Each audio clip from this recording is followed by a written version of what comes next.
You're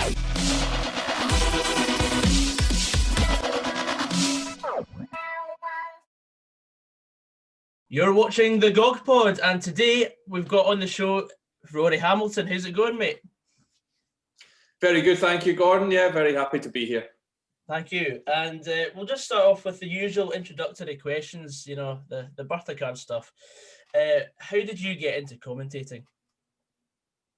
Well, I always worked in production in TV, so I was kind of in the right place, but never really realised that commentary was an attainable job. And it actually took Setanta going off the scene to going freelance, and from there a few opportunities arose, mainly out of luck really. I was in a production meeting and actually joked for a rugby program that we were doing that they were getting some stick because they didn't have a Scottish voice on it, and I joked that I could do it the next weekend, and they all laughed. And then on the Thursday night, I think I was driving back down to Edinburgh to do the game, and the boss phoned me and said, "So you know how you joked about doing the commentary on Friday night?" He was like, yeah, that was good. You're doing it." So I was like, so I haven't really looked back from there. Fair enough. I take it you'd known a fair bit about rugby before, or did you have to do a lot of research overnight? No, I mean, I played as much rugby as I played football when I was growing up as a kid. It had to sort of join particular leagues so that you could make them dovetail nicely. But yeah, usually played rugby on a Saturday with school, and then football on the Sunday with the club. So yeah, I was pretty much surrounded by both sports growing up, and still to this day follow them as a fan and professionally as well. Fair game. What was the first football match you covered? Good question. I remember doing I did a practice commentary when I was at STV, and it was at Easter Road, and I think it was Hibs, possibly Hibs Motherwell. And Archie McPherson was doing the main. He was doing the commentary that was actually going to be broadcast, and then I was just on another mic, sort of down the gantry, and it was just sort of have a go and see what happens. And it was one of these funny games because a sub was sent off before coming on.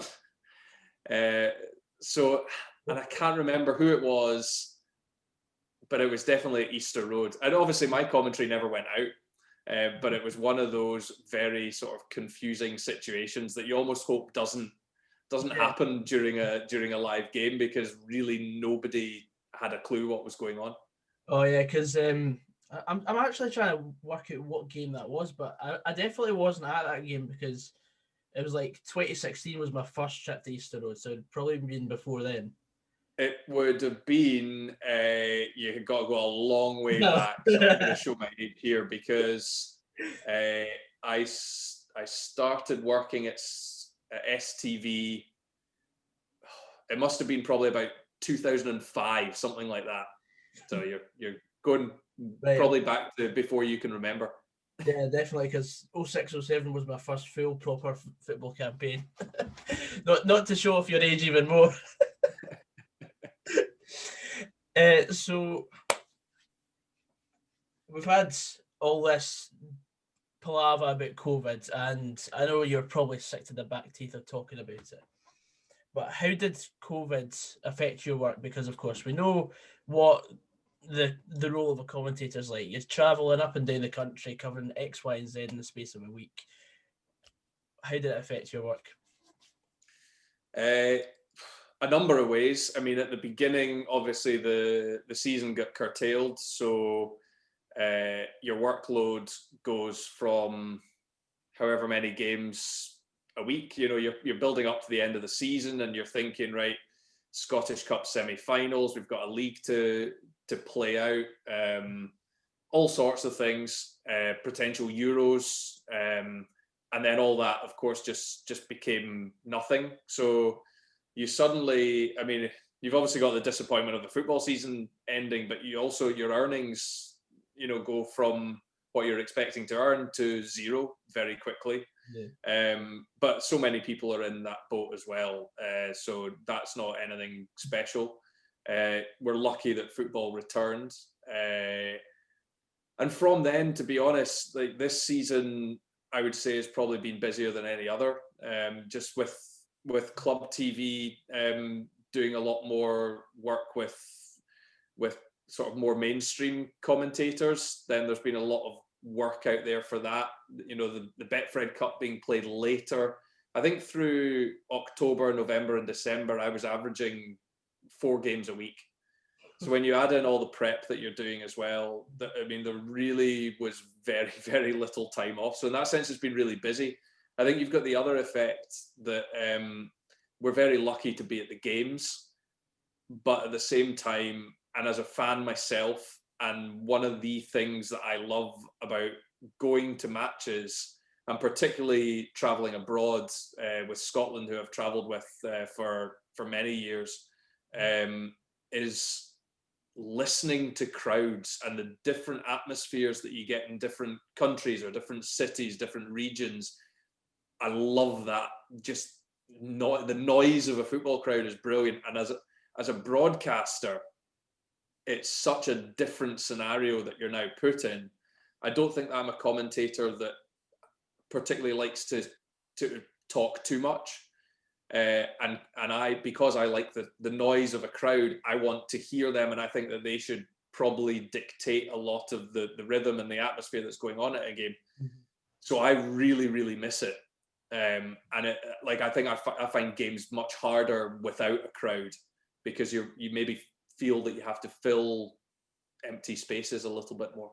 Yeah, I completely get you, because what I did, basically, because my content, I'm unaware. I don't know if you're aware of what I've done in the past, but I've been a football vlogger, and I basically covered all the Motherwell games, traveling here, there, and everywhere. Even when I was in uni in England, I still traveled up for the games. And as soon as the season was cut off, like, there was the one hand that I was thinking, right, Motherwell are in really dodgy form right now, so potentially we could finish third, and there's no more stress of that. But on the other hand, I'd rather see Motherwell finish fourth and see us finish the season, because, I mean, I'm someone that can't live without football, and the fact that we went X amount of months without it, I was just completely down in the dumps, because I didn't have any content to upload. Yeah. Well, and there's something so satisfying about a big game, a big goal, a big moment, and what I find when I look back at the big moments that I've been at, be it as a broadcaster or as a footballer or as a football fan, the bit that I remember is the noise. Yeah. That's what's taken away. I mean, you get, you know, fake crowd noise pumped in and things, and it's just it's nowhere near that. That's just another thing that we now have in our headsets, which we can turn up and turn down to go with the voice of the director, the producer, the PA, your co-commentators. Yeah. It's quite a busy place in there. It's not just that though. It's the fact that the fake crowd noise is like a second delayed to what it would have been in real life as well, which makes it worse. Yeah, I know. It's a very difficult thing to get right. I remember that I did a few at the beginning, and I'm not sure, they maybe didn't have fake noise, or maybe they didn't pump it into the stadiums. And for maybe the first little while, it was interesting to hear the managers and the coaches shouting their instructions. Yeah, that I would say wore off quite quickly, and I did just feel like every game felt like a training exercise. Yeah. Mm-hmm. And you really had to convince yourself that, you know, certain games were really, really big games. You were getting to, you know, I've done a cup final at Hampden in December, like 5 days before Christmas, with no crowd. I mean, that's such a weird scenario. But I mean, thankfully, it was a brilliant game. So you could actually get so wrapped up in the game that you almost forgot. But it's when you get those difficult games when I think the players struggle as well. I did the first Celtic Rangers game of the season in, when was it, September? Middle of September? Yeah. Was it not? And because it was like the obviously a game between those two with no fans is odd. But I found so much that game became a tactical battle, and the players didn't really play with the passion that you would expect. They were playing very much with their technical abilities rather than maybe allowing themselves to lose their minds in the situation a little bit, which is what a big game can do to any player. Absolutely. Is there anything you think COVID has changed in football that might remain the same once we get to any sort of normality? Oof. It's a good question. I mean, I know that. Try to think, but I mean, one of the big changes, but I don't think it will remain in there, is the additional substitutions. Yeah. Because we've still been having 5 in Scotland, but it's maybe highlighted over this time. Maybe it's helped highlight that we should be having additional substitutions for concussion protocols. Whether that's come about because of COVID or not, I'm not sure, but it's certainly, I almost every game that I've done, I have mentioned it. And certainly Chris Sutton, who I work a lot with, has had personal experience of that with his family. And he's a massive advocate of the authorities doing much, much more to prevent brain injuries, which is how that they talk about them in other sports. And football just seems miles and miles behind on concussion protocols. I don't know why you can't have a temporary substitution while somebody is overseen by an independent doctor. So nothing. There's no football tactics involved in it. It's an independent doctor who oversees it, and somebody comes on in their place during that time. Whether that actually answers your question, I'm not too sure. It probably doesn't. Speaking about this, I quite like this answer. It's very informal. Very informal. I think it's really important. I mean, other sports have developed so many other ways of improving their games and making them safer for the players. I mean, you see it in American football, you see it in rugby all the time. They also managed to bring in what their versions of VAR are without the absolute palaver that it's caused in football. I mean, it's a complete mess right now, particularly in England, because I think the way they've implemented it has just been, they've done it wrongly. But I think football needs to learn from other sports and develop the way that the game is broadcast as well as experienced by the players. So that begs the question, what do you think if they brought in VAR tomorrow for future Scottish Premiership games? Would you be a fan of that? I've always been an advocate of it because I think that you're better getting the right outcome, and that should be the end result, is that you get the right outcome. But I think that they should certainly learn from the process in England, and that is not the way to do it. I think the referee's decision should be final. I also think that maybe they should. There are various ways that you can do it, but I think say something like offside, which I think that's fair to be something that goes through a video referee. That, I mean, don't be putting lines and judging by the millimeter. I think you can look at that, and if you can't tell from the naked eye, you're essentially getting another look at it with the naked eye at full speed. If you can't tell from that, then you go with your on-field decision. And it's an attacking game as well, so you've got to give the attacker the benefit of the doubt. Well, that was always what the rule said for a long time, was that the attacker got the benefit of the doubt. There was the old, you remember they brought in the daylight rule for a little bit. It had to be daylight between the defender and the attacker. Yeah. I mean, the way that they've gone to really microscopic analysis, I think takes a lot of the soul out of the game. And if you put a high motion camera on every tackle in the game, you will find a problem with every tackle in the game, because a collision of 4 legs with a ball in the middle is going to look a lot more brutal when it's at 1/8 of the speed.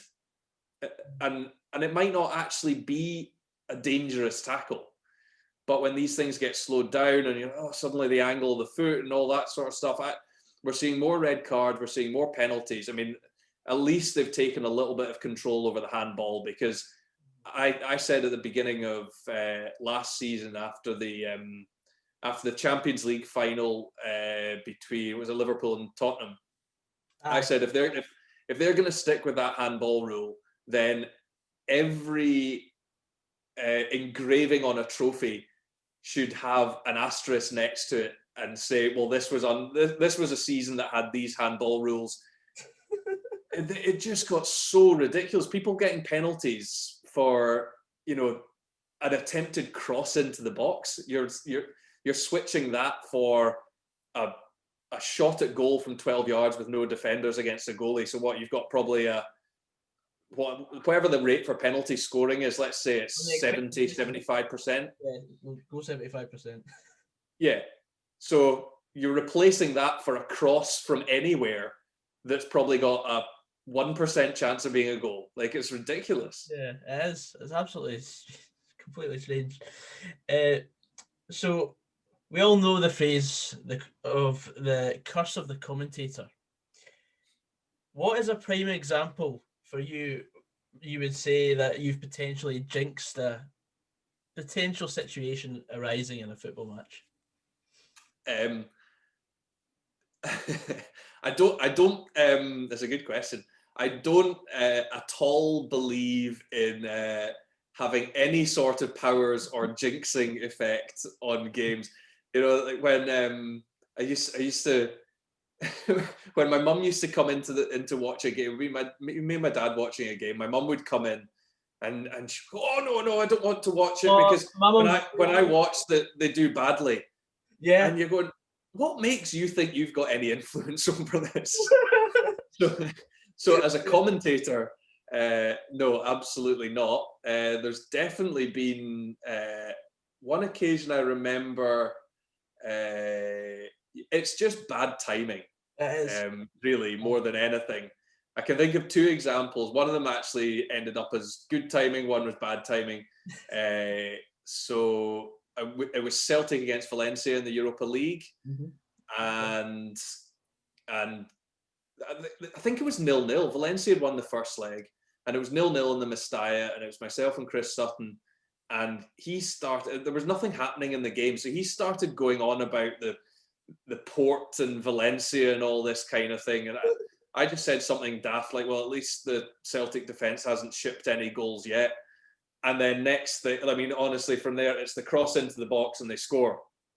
So you're making some stupid little pun about shipping, and then oh dear, awful timing. You'd have got a stick on Twitter for that, like. Probably.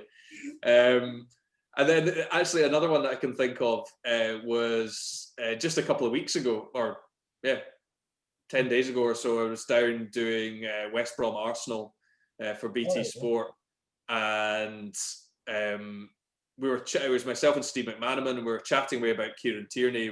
He got man of the match. He was absolutely superb. Game's 0-0, and I said to him, but he's not exactly known for his goal scoring ability. And then it's another one of those, like 20 seconds later, and Steve said to me, he said in commentary, he was like, I thought you said he couldn't score goals. You've seen this boy play much more than I have. I said, you can definitely score goals, but you wondered actually given that he was playing left wing and or left back Yeah. of a left wing back of a 5, and he was probably the closest, well, definitely was the closest player on the pitch. And then I just went, I wonder, in like COVID times when there's no crowd, I wondered if he could actually hear us say that, because it's another of the interesting things. I've come away from games and spoken to other reporters that were on the other side of the stadium from me, and they've said, "Oh, yeah, that was good. I don't even have a subscription to that channel, but got 90 minutes of your commentary there." And I was like, "What? How do you mean?" And they were like, "Your voice just booms around the stadium. Like every single person in there can hear you, like clear as day, as if you're sitting next to them. So you've got to consider that. Well, then the players can hear you, the managers can hear you, the reporters can hear you. So yeah, you got to tread carefully." Yeah, I mean, a perfect example for me, Curse of the Commentator, because on our show we do watch-alongs of basically any televised match, so we're pretty much competitors with yourself, but for the YouTube market. We were covering Rangers against Hamilton, the 8-0 game, and it was like 5 or 6-0 at the time, and I was just waiting on Rangers to get a penalty from a coupon, and I was like, and Rangers still haven't got a penalty yet. And the comments started because we record everything we say is said probably like 30 seconds before it goes live, because there's always that delay in the transmission. The comments started going mental, saying, "Gogsy, you've just got your penalty." I was like, "Nah, shut up, stop spoiling it." And then a minute later, it comes in on the online player. It's a penalty for Rangers. I'm like, and because I don't like to be seen celebrating Rangers or Celtic, because I don't support either of the teams, because I'll get called this or that under the sun. I was like, yes, I've won this amount of money. It's great. Because all I needed was a penalty to be taken in the game, and that was it. But yeah, perfect timing. But of course, bittersweet because it happened for Rangers. Did you have a team supporting when you were growing up? Sorry, you just cut out a wee bit there. Oh, sorry. Did you support a team at all when you were growing up before you became a complete professional? Yeah. As anyone does growing up, you support a team, and it's always something that I don't really divulge. Because since I've come into the industry, I am the only team that I support is Scotland. It's very difficult, I think, to stay a fan, and therefore I probably wasn't a big fan anyway. But when you work around it all the time, then that day is work, and you're not thinking about which team you want to win. You want to get your job right, and what your job is to convey to those that are listening the stories that are surrounding the game. So if you're taking your own personal interest into that, then it's sort of that's probably almost verging on arrogance. It's got nothing to do with me. And as I say, I mean, so being a Scotland fan, I always went to Scotland games, and then quite early on, once I got into a sort of freelance career, I kept a rule that I didn't take any work on Scotland games after I took a game. It was probably like a month into being freelance, so you're just trying to take as much work on. It was the Scotland-Lithuania game, Scotland-Liechtenstein at home. When Steve McManus scored in the 93rd minute or something, because I thought, So I thought, oh, look at easy game, they should win it. I'll take the work, and that'll be fine. And then all I was thinking throughout the whole game was that I wanted to be in there with my mates. Mm-hmm. So after that, I haven't taken Scotland games for work. And you know, just because it's a time that you can get away from work and you don't need to think about a match in the same way. You can just purely think about it in terms of how you're enjoying it, the emotions that you're going through, because the emotions that you would go through as a fan to a commentator are completely different. Yeah. So it's a different style of enjoyment, and you just need to remind yourselves every now and again that you're actually a football fan first and foremost.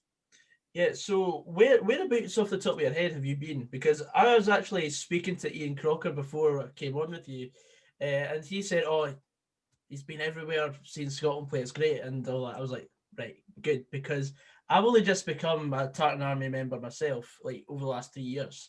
So the only away game I've been to is San Marino over that space of time, because I was planning on going to all the Nations League games before COVID. And of course, I've got enough points now for Wembley if we get into Wembley and Hampden. So, where have you been? Probably not as many as Ian Crocker, but quite a few. The first trips that myself and my mates did were 2007 Lithuania. All right, we won that game 2-1, didn't we? 1-2-1. Kenny Miller and Christian Daly scored. Mm-hmm. And so in that camp, that was the campaign where we had Italy and France and Ukraine and Georgia. Mm-hmm. So also went to Italy and France, so Paris and Bari in that campaign. And since then, I mean, really anywhere that has been during a time that I've been able to get away, which in fairness is quite a lot. Mm-hmm. Like I say, because I try to take Scotland games and particularly going away for a bit of time with my mates. So try and pick out some of the gems. I mean, Oslo was really good fun, although hideously expensive. We did Stockholm as well. We've done Amsterdam, Paris, Bari, I've mentioned. Alicante. That was off the back of that was a double header with Liechtenstein and Spain, which was that previous one that I was talking about. So that was quite a good double header, because you're away for 5-6 days. That was decent. Eastern Europe I really enjoy. Just I feel like it's a little bit of a trek into the unknown. You're not in if you go to a game in Madrid's a lovely city, but a lot of places can feel quite same, city centres and things like that. Of the big European capitals, Eastern Europe I just feel is a little bit of more of a step out with your comfort zone, and some great trips there. Czech Republic, Prague's one of my favorite places in the world to go. Slovenia, Slovakia. Where else? Albania was brilliant. That was a magic trip. I really enjoyed Albania. That was a couple of years ago now. That was a really good, because not really a country that I would have particularly planned on going to, but the people were magnificent, and just the whole experience in the country. It's something really, really different, and it felt a little bit like when the guys in the early 90s, and you read the books about Tartan Army travels, and when they were traveling to Europe into the unknown, that's what this felt a little bit like. We did a great trip through Italy and then got the ferry across to Albania, and then we got a taxi up to Skoda for the game, then hired a car and went over into Montenegro and met up with a mate of mine that we'd stayed at he's got a sort of these villas on the side of the lake. They've got a vineyard, so we went and met up with him, had some wine, had a meal with him. So that was great. Croatia was a brilliant trip as well. We made a whole trip out of that, and we got a win out of nowhere. Snoddy's goal. So yeah. I mean, there's been loads of them. There are ones that I've missed out. I mean, the ones with the home nations I've missed out. But yeah, there's bucket loads of trips in there. That's something I hope to be doing as soon as we getting rid of this COVID thing, because I mean I've already booked for the Faroe Islands in Moldova, so just hope. Yeah, they'll be good ones. Because we'd booked for either Norway or Serbia for the Yeah, playoff, but obviously that didn't never happened. I've not booked anything up for the next one just because I want to see what work is. But Faroe Islands, even as a place to travel to, normally out with football has always been really high on my list. So if that, if we're able to travel, then that's definitely one that I'll do, and probably take a bit of time around it and go and see the place away from being a football fan as well. yeah, that would be absolutely fantastic. So, of course, at the start of the campaign, when we got the sort of game against Kazakhstan and San Marino doubleheader, after the lows of getting thrashed in Kazakhstan, what do you feel was a turning point that turned an awful Scotland side into a competitive one? It's interesting because I was in the game. I was at the game like you were in San Marino. I didn't go to Kazakhstan though, and obviously, like the mood amongst the fans was very much that they needed a change, and I always thought that Steve Clarke was the right guy, even if it took a bit of time to get it right. I think when they made the appointment, it was the right guy to get in charge. And therefore you stick with that. And it did take him. It took him time, and there was a spell. Even I think even going back to September this year when they had the first internationals then, and he seemed to have decided that it needed to be the 3-5-2, and that's how he would shoehorn in Tierney and Robertson. And I don't think many were convinced in September that it was the right way to go. They didn't play particularly well in those games, and he stuck to his guns. And so it's been quite a quick period of success through that. I think that was probably the key point was Steve Clarke sticking with what he thought was right.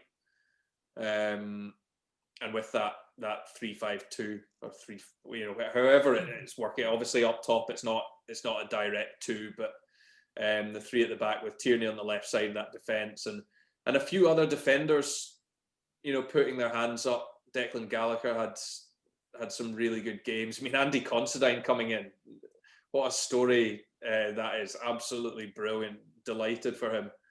And a few players have really come into form under Steve Clarke. I mean, John McGinn, I think, scored as many goals as the Republic of Ireland in qualifying. Things like that. Ryan Christie's come up with some big goals. Lyndon Dykes opting for so convincing Lyndon Dykes that Scotland was the right option. Another big moment, and that could prove to be a really big moment, because I think he's by far and away our best number 9. So if we didn't have him, I think you've got a very, very different looking Scotland team. Yeah, sure do, because then you don't have that big man you can basically aim at in the box. Yeah. And we'd have to work it around a different way. So Scotland have never made it out of a group in a major finals. Is 2021 the year? I think so. Well, I hope so. I mean, they've got everything in their favour. The format of the Euros, inviting basically every team in Europe to them, helps. And I think the group it's tricky. Obviously, England are the best team in the group, but I wouldn't put Croatia and the Czechs miles ahead of us, and we get to play them both at Hampden, which should give an advantage. And also, what they create a last 16, don't they, from 24? Yeah, which is completely. So look, 8 teams go home. It gives you a great chance. Some of the stories from the last Euros are not necessarily stories, but the progressions of some of the teams it was ridiculous. You were getting teams that had barely scored, and they were getting to like the quarterfinals and things like that, or hadn't won. There was a Portugal team that had barely won a game. Portugal Who was it? Yeah, that was it. And it's like, I don't like the format of it. It's far too generous, but look, it gives us a good chance of getting through. And if we could get to a knockout game, and then you never know, but that would be brilliant. To be in a knockout game in a major tournament for the first time would be pretty magical. It would be sensational. Now we're going on to make or break, the sort of last couple of questions where it's just a load of random shit that you can basically come up with. So you have to make a matchday playlist, but can only choose 3 artists. Who's in it? Wow. Okay. They'll have to be Scotland related. So I'll need to pick. I need to pick my mate's band.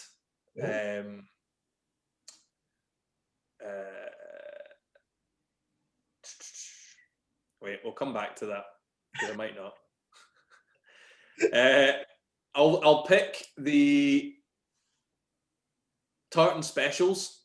Oh, right. Okay. Yeah. As a Scotland fan, I think that is necessary. Yeah. We'll take that. We'll go with the Proclaimers. Yes. And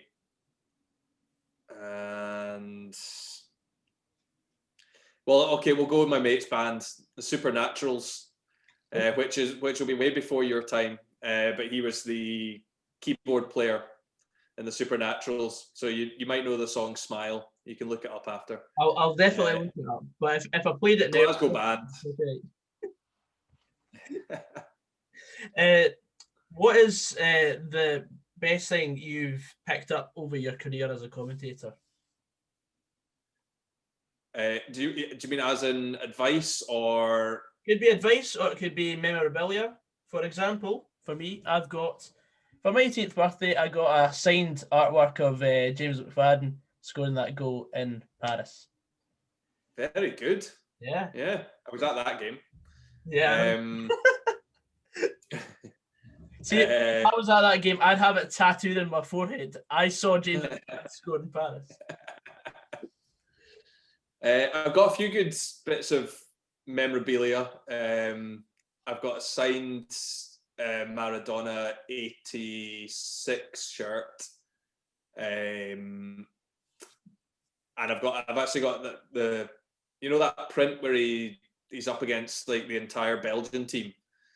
I think it comes from like a short free kick or something, but there's basically 6 or 7 defenders right in front of him, all trying to tackle him. So I've got that signed as well.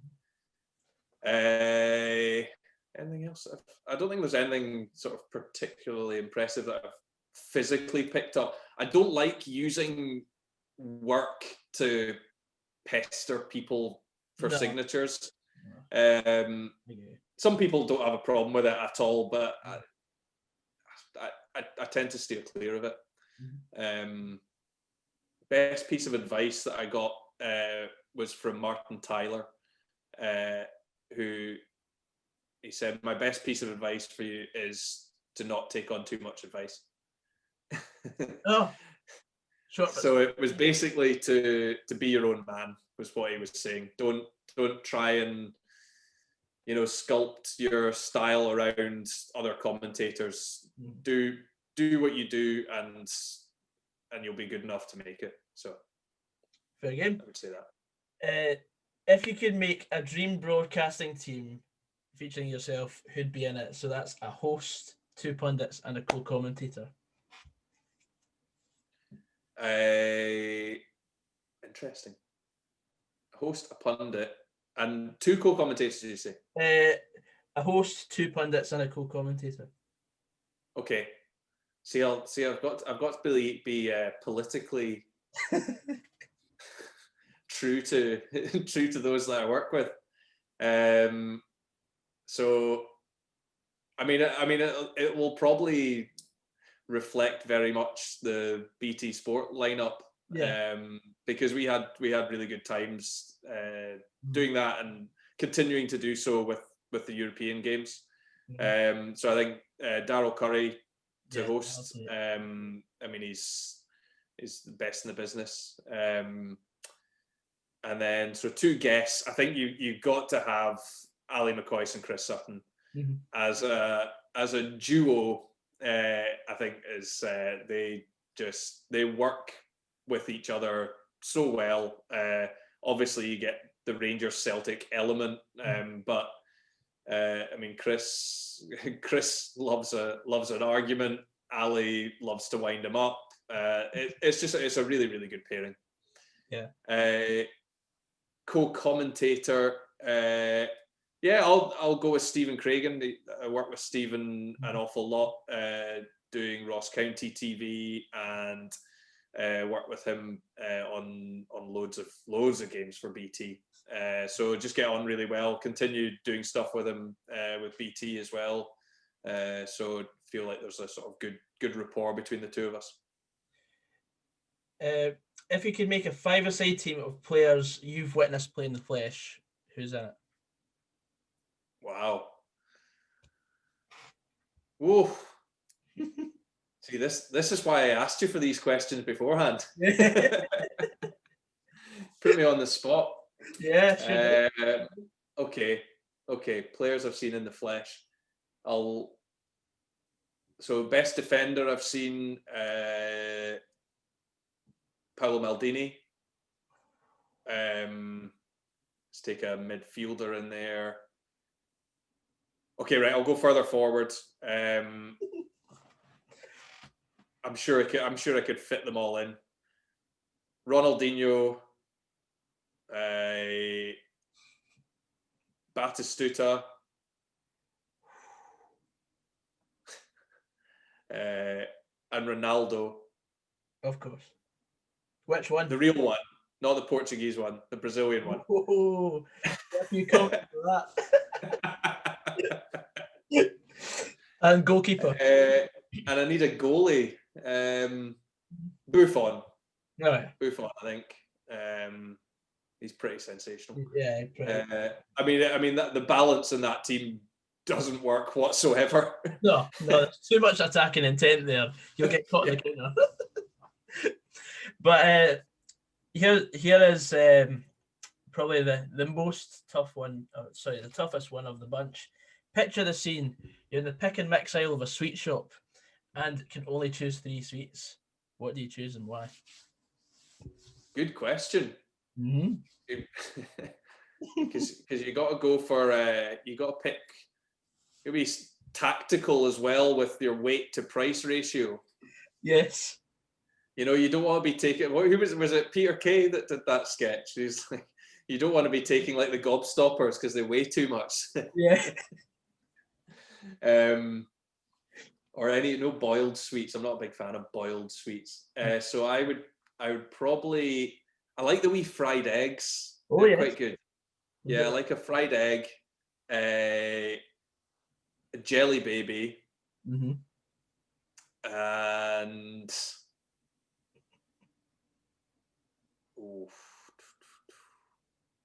I like my kind of jelly sweets. I like cola bottle, but the big ones, not the wee ones, the big cola bottles. So Ian Crocker went for a small one, so controversial. Controversial. So now I've asked you some questions. Have you got anything to ask me? Okay. Best opposition player you've ever seen? I think I've got to say, when I was watching Motherwell play against AS Nancy Lorraine in the UEFA Cup in 2008, we came up against Marc-Antoine Fortuny, who was absolutely fantastic that day. It was 2-0 going on 6, and everything went through him completely. Funnily enough, I've just connected with him on LinkedIn, for some bizarre reason. But yeah, he was sensational. And see, when he signed for Celtic, I was like, oh no, we're gonna get this, that, and the next thing. And he was a bit of a flop in my opinion. He just I don't think he really adapted to the Scottish game very well. So yeah, Marcus Unfortunate. If you could take anyone in the world to manage Scotland, who would it be?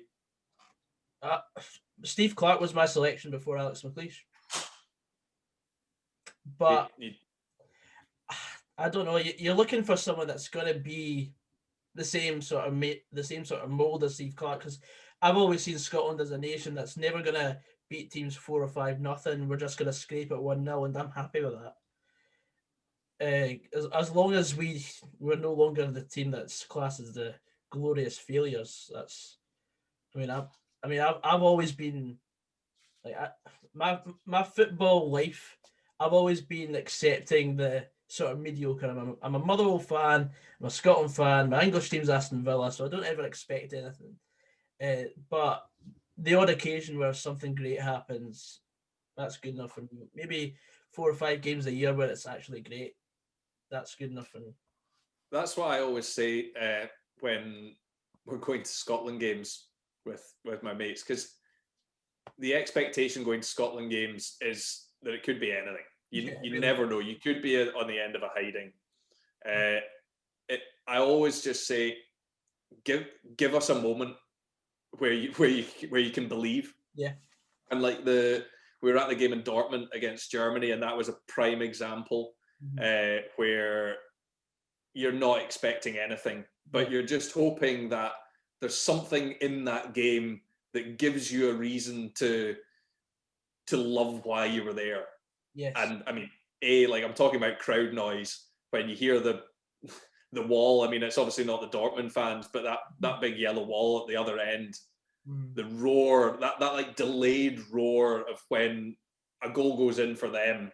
And even though you're obviously disappointed that your team are behind, there's still something that you can stand back and love that about a football stadium. But then at the same time, you've got Ikechianya's goal on the counter-attack.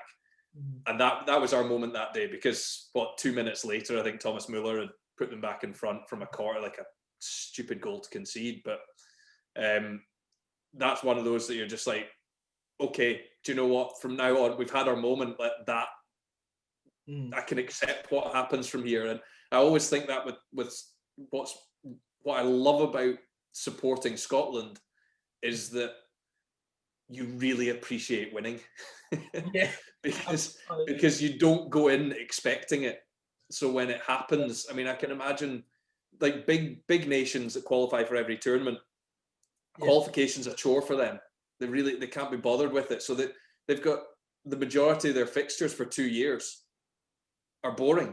Yeah. And then they play glamour friendlies, which I've never been to a good friendly in my life. No.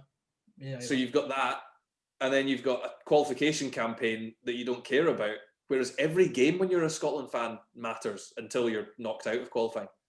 So I was going to give you one more question. It was going to be, you get one fixture and one stadium that you get to go and watch. What would it be? I mean, I've been asked this before, and I usually go with the boring anything at Fir Park, but for the sake of the podcast, a big match at the Maracanã in Brazil. Because as a football fan, I mean, I've only been to one game out with UK, and I loved it, even though it was San Marino versus Scotland. And I just want to see more football in different cultures. But I think the Maracanã would be absolutely sensational to see Scotland at. Yeah. Oh, to see Scotland play there. Scotland play. Even if it's a friendly in Brazil, or if it's, I don't care. It's just the Maracanã since the 2014 World Cup, because that was my favourite World Cup. That to watch everything at the Maracanã was just a different level for me completely. Yeah. So I'd be Boca River at the Bombonera. would be my one. Fair game. Fair enough. Yeah. Yeah. Yeah. So what's your favourite ground that you've worked at? It was really cool going away to Zenit in St. Petersburg. Oh, right, yeah. I did that for Europa League. And that at the time, I think, was the most expensive football stadium in the world. Really? Because they were just building it for the World Cup. So they'd spent, I think it was $1 billion they'd spent on it. Was it Zenit Celtic? Yeah. The only downside of it was that their ultras were banned. So the atmosphere, and a lot of the time Europa League isn't quite filling out the stadiums. Actually, I mean, to the Mestalla was really cool. It wasn't full that night, but I really enjoyed that. Just as that's a really iconic. I like the older venues. You know, there's something about they're kind of a dying breed. Scotland's still got quite a few because they haven't gone through the full update of stadiums. Like I always love going down to Somerset Park. That's one of my favourite grounds in Scotland to go to, just because it's different. You've got the old terracing, and there's just a different feel to it. I really like grounds like that, and I suppose, I mean, the Mestalla's not got terracing, but when you walk through it all, it feels like an old ground. You can tell that it's only really the interior that's been updated with all the seating. That was, I really enjoyed. That was maybe, I think I'd probably go with the Mestalla. Fair game. I mean, back on Somerset Park, that's one of only 2 in the 42 that I've not been to. Oh, really? What's the other? The other's Cove Rangers. So I was going to update it this or last season, but then it got called early. So yeah, but as a ground topper, good going. You're ahead of me. Yeah. Really? Yeah. Well, I don't know exactly what I'm at. It'll be high 30s. I'd need to look through the leagues and just probably tick off. Like, I've not been to Edinburgh City. See, I went to the old Meadowbank before I got knocked down as well. Yeah. Well, I've been to it, but I've not been for an Edinburgh City game. Yeah. So I'd need to look through them. There won't be many. I mean, we did Cove Rangers in the Betfred Cup with Premier this year against Hibs. So that ticked that one off. I'm starting to tick off my ones in England now, which is quite nice, because I've done St James's Park, Villa Park, Bramall Lane, and then the Hawthorns. So I've done 4 there this year, to go with a few others. Went to Turf Moor with my brother-in-law a few years and years ago to watch. Well, it was when the old Wimbledon existed, so that shows how long ago it was. Yeah, fair enough. Well, I'd like to thank you for coming on the podcast. That was great. But do you have anyone you can nominate to be on the next one? I nominate Luke Shanley. That is weird, because the Crocs do the same. The Crocs said to me to email him and speak to him about getting on for an interview as well. Good. No, I mean, Luke's he's pretty good. Like, he'll answer you and stuff. But he's a big Scotland fan as well. That's great. So, and Luke, I usually meet up with Luke and have a pint with him out before or after a game if we're both away. So yeah, that's absolutely fantastic. I'll see if he wants to get in on the action as well. But thank you very much, Rory, and all the best with the rest of the season and the comms. Good stuff. All right. Thanks a lot, mate. And everyone, thank you very much for watching today's podcast with Rory Hamilton. And I'm pretty sure you'll hear his fantastic voice very soon on the television. But as of right now, you've been watching the Gog Pod. I'm Goggs89. Bet with you are. See you later, guys. Take care.